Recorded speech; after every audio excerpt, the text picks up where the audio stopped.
Good morning students. अपनी पिछली class में हमने चतुर्थः पाठः सुभाषितानि के श्लोकों को पढ़ा, जिसमें हमने व्यक्ति के अलग अलग रूपों के बारे में जाना, और अब हम व्यक्ति के स्वभाव के रूप में जानेंगे इस श्लोक के माध्यम से। सर्वस्य ही परीक्ष्यन्ते स्वभावा नेतरे गुणाः अतीत्य ही गुणान सर्वान स्वभावो मूर्धनि वर्तते।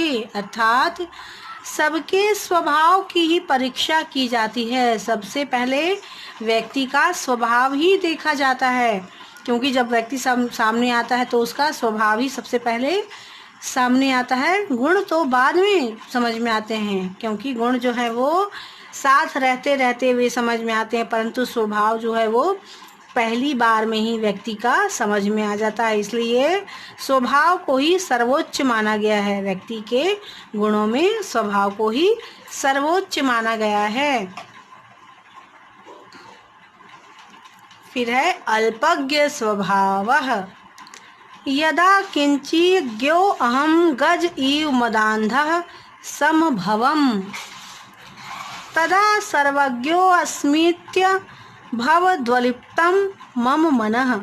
यदा किंचित किंचिद बुध जन सकाशाद अवगतम तदा मूर्खो अस्मिति ज्वर इव मदो में व्यपगतः।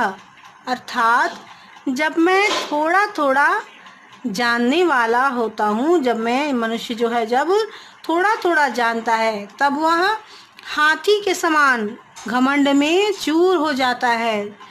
जैसे जो मनुष्य जब थोड़ा सा अल्पज्ञ होता है, थोड़ा जानता है, तब वह हाथी के समान घमंड में चूर हो जाता है। जैसा ऐसा समझता है वह मनुष्य, जैसा कि मैं सब कुछ जानता हूँ, वह मनुष्य ऐसा समझता है जैसे उसको सब कुछ आता है।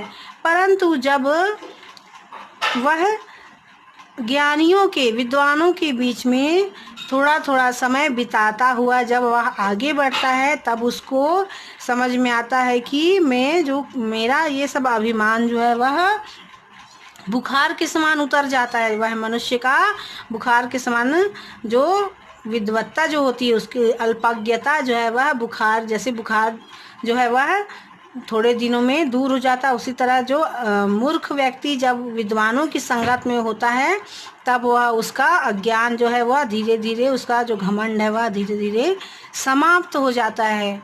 ठीक है, तो ये जो श्लोक है, इन श्लोकों का अर्थ आप अपनी नोटबुक में नोट कर लेंगे, और अब हम अपनी अगली क्लास में इस पाठ के क्वेश्चन आंसर करेंगे। ठीक है।